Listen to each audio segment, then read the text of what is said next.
ഈശോയെ സ്നേഹമുള്ള സഹോദരങ്ങളെ, ഉത്ഥിതനായ ഈശോ പ്രത്യക്ഷപ്പെട്ടപ്പോൾ തോമാസ് ലീഹ ഉണ്ടായിരുന്നില്ല. ആദ്യം 8 ദിവസങ്ങൾക്ക് ശേഷമാണ് തോമാസ് ലീഹ യേശുവിനെ ഉത്ഥിതനെ കണ്ടുമുട്ടുന്നത്. തോമാസ് ലീഹ എവിടെയായിരുന്നുവെന്ന് ഈശോ സഭയ്ക്ക് വിവരണം തരുന്നു. ഇൽ പോയമ ഡെലുമോഡിയ, അതായത് ദി മനുഷ്യന്റെ സ്നേഹഗീത എന്ന പുസ്തകങ്ങളിലൂടെ. ആദ്യം വിശുദ്ധ ഗ്രന്ഥത്തിലേക്ക് നമുക്കൊന്ന് പോകാം, ആ ഭാഗത്തിലേക്ക് പോകാം. യോഹന്നാൻ 20:24.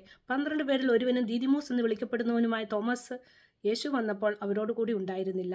അതുകൊണ്ട് മറ്റു ശിഷ്യന്മാർ അവനോട് പറഞ്ഞു, ഞങ്ങൾ കർത്താവിനെ കണ്ടു. എന്നാൽ അവൻ പറഞ്ഞു, അവൻ്റെ കൈകളിൽ ആണിയുടെ പഴുതുകൾ ഞാൻ കാണുകയും അവയിൽ എൻ്റെ വിരലിടുകയും അവൻ്റെ പാർശ്വത്തിൽ എൻ്റെ കൈകൾ വയ്ക്കുകയും ചെയ്താലല്ലാതെ ഞാൻ വിശ്വസിക്കുകയില്ല. 8 ദിവസങ്ങൾക്ക് ശേഷം വീണ്ടും അവൻ്റെ ശിഷ്യന്മാർ വീട്ടിലായിരുന്നപ്പോൾ തോമസും അവരോട് കൂടി ഉണ്ടായിരുന്നു. വാതിലുകൾ അടച്ചിരുന്നു. യേശു വന്ന് അവരുടെ മധ്യത്തിൽ നിന്നുകൊണ്ട് പറഞ്ഞു, നിങ്ങൾക്ക് സമാധാനം. അവൻ തോമസിനോട് പറഞ്ഞു, നിന്റെ വിരൽ ഇവിടെ കൊണ്ടുവരിക, എൻ്റെ കൈകൾ കാണുക, നിന്റെ കൈ നീട്ടി എൻ്റെ പാർശ്വത്തിൽ വയ്ക്കുക, അവിശ്വാസിയാകാതെ വിശ്വാസിയാകുക. തോമസ് പറഞ്ഞു, എൻ്റെ കർത്താവേ, എൻ്റെ ദൈവമേ. അങ്ങനെ തോമസ് ലീഹ വിശ്വസിക്കുന്നു. ഈ 8 ദിവസം എവിടെയായിരുന്നുവെന്ന് തോമസ് ലീഹ എവിടെയായിരുന്നുവെന്ന് ഈശോ നമുക്ക് പറഞ്ഞു തരുന്നു.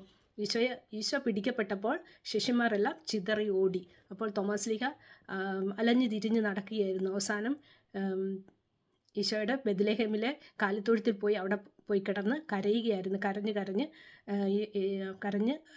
കിടക്കുകയായിരുന്നു. അപ്പോൾ 72 ശിഷ്യന്മാർ, ഈശോയുടെ 72 ശിഷ്യന്മാരിൽ ഒരാളായ ഏലിയാസ് എന്ന ആൾ തോമസ് ലീഹ കണ്ടുമുട്ടി കൂട്ടിക്കൊണ്ടുവരികയാണ്. അപ്പോൾ തോമസ് ലീഹ ഇങ്ങനെ വിവരിക്കുന്നു, എവിടെയായിരുന്നു എന്നുള്ള കാര്യം ഇങ്ങനെ വിവരിക്കുന്നു. തോമസ് ലീഹ പറയുകയാണ്, ഇത് നമ്മുടെ അന്ത്യമാണെന്ന് എനിക്ക് തോന്നുന്നു. നമ്മളെല്ലാവരും ചിതറിപ്പോയി.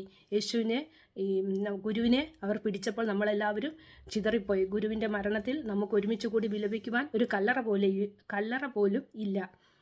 ഗുരുവിനെ അവർ കുരിശിൽ തറച്ച സാബത്ത് ദിവസം വെള്ളിയാഴ്ച വൈകുന്നേരം എന്നെ അവർ ജെറുസലേം പട്ടണത്തിൻ്റെ കവാടത്തിൽ തടഞ്ഞു നിർത്തി എന്നെ ഭയപ്പെടുത്തി.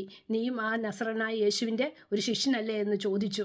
അവൻ മരിച്ചു കഴിഞ്ഞു, നീ പോയി നിൻ്റെ പഴയ തട്ടാൻ പണി ചെയ്യുക എന്ന് പറഞ്ഞ് എന്നെ ഭയപ്പെടുത്തി. ഞാൻ അവിടുന്ന് ഓടി രക്ഷപ്പെട്ടു. എൻ്റെ റാമായിലുള്ള എൻ്റെ സഹോദരിയുടെ ഇരട്ട പിറന്ന എൻ്റെ സഹോദരിയുടെ വീട്ടിലേക്ക് പോകുവാൻ ഞാൻ ആഗ്രഹിച്ചു നടന്നു. പക്ഷേ എനിക്ക് ഭയമായിരുന്നു. അവൾ എന്നെ ശകാരിക്കുമെന്ന് ഞാൻ ഭയന്നു. കാരണം ഞാൻ ഗുരുവിനെ വിട്ടുപിരിഞ്ഞതിൽ അവൾ എന്നെ ശകാരിക്കുമെന്ന് ഞാൻ ഭയന്നു.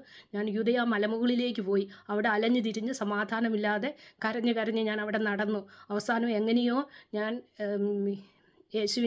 ഗുരുവിൻ്റെ ജന്മസ്ഥലമായ ബെത്ലഹേമിലെ കാലിത്തൊഴുത്തിലേക്ക് വന്നു. അവിടെ കിടന്ന് കരഞ്ഞ് ഞാൻ മയങ്ങി ഉറങ്ങിപ്പോയി. അപ്പോൾ ഏലിയാസ് എന്നെ വന്ന് കൂട്ടിക്കൊണ്ടുപോകുന്നു. ഇങ്ങനെ തോമസ് ലീഹ വിവരണം തരുന്നു.